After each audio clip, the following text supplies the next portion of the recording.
Media in America is supposed to hold the powerful to account, right? Trump seems to have other ideas. Just this week, he's tightening his grip on the media landscape with a shocking appointment. Let's break it down. What will this say, Britt, about legacy media in America? It's dead. The decline of its influence has been evident for years. This is further proof of it. And in some respects, I think that the behavior of the legacy media backfired against the candidate they were supporting because it was so over the top. Same with the prosecutions. The same thing happened. You think it all contributed to... Oh, I do. Yeah, I agree with you. Hannity is out here pretending like he's some rebel fighting the legacy media, all while taking $35 million from Fox News, a billion-dollar propaganda machine. Alternative media?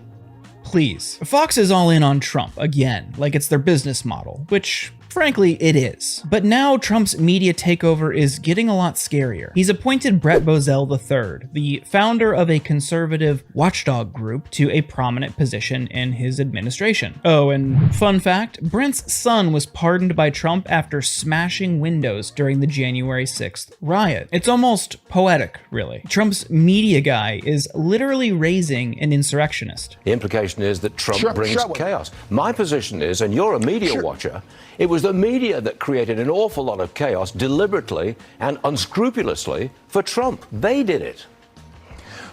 The media have not let up, by the way, one bit. You and I have commented for years about how the media, while he was a candidate and while he was president, on a regular basis, 90-95% monthly, no matter how good the news was, attacks on Donald Trump. We're looking at it again in the campaign. The last month, last year, 91% negative coverage. So let me get this straight. Brent Bozell shows up on Fox Business, ignores his son's felony, and starts blaming the media for the chaos caused by, you guessed it, Trump and his cronies. The hypocrisy is next level. Depending on what happens in November, 7 months from right now, this time next year, I might not be sitting here. There might not be a White House Correspondents' Dinner or a free press. While our democracy wouldn't exactly fall apart immediately without it, the real threat looms larger. A candidate with outward disdain, not just for a free press, but for all of our freedoms and for the rule of law itself. Trump doesn't just want control of the media like Bozell's appointment suggests. He actively threatens journalists and media companies. And the kicker is, people are scared, and they should be, because that's how authoritarianism works. He wants to scare these people into submission, and the result is flattering coverage for Trump. Donald Trump may consider giving people like the aforementioned Joe Rogan a seat in the White House press briefing room instead of the mainstream media. I love it when the cat is put among the pigeons. That would cause a meltdown, wouldn't it, Brent? Yeah, but let's look at reality here. In the campaign coverage, as we documented, it was 85% negative coverage by the networks on Donald Trump.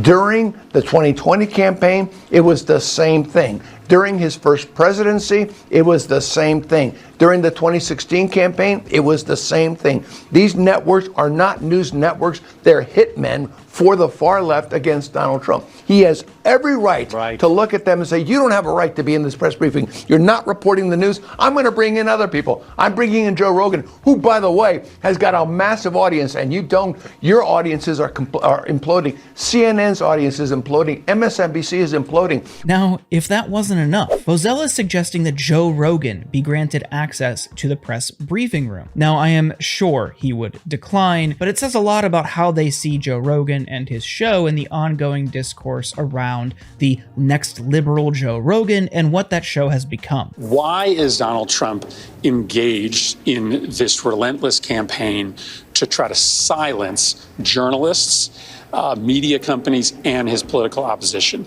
It's because he's trying to steal from you. He and his friends are in charge of government because they want to rig the rules in order to make them even richer. The billionaires that are in charge of this cabinet want to be multi-billionaires. Donald Trump will never be satiated. He wants to steal from ordinary Americans in order to make him and his Mar-a-Lago friends even richer. And the reason that he wants to silence his critics and silence the media is that he doesn't want anybody to notice the kleptocracy that he is building. Chris Murphy absolutely nails it here. Trump's crusade against the media isn't just about headlines, it's about control. Control over the narrative, control of the truth, and ultimately, control over you. This isn't just about Brent Bozell or Fox News, it's about the future of American democracy. And if we let this slide, we might not have a democracy left to save. Do not let this happen in silence. Support independent journalism, share the truth, and hold the powerful to account. Because if we don't, no one else will.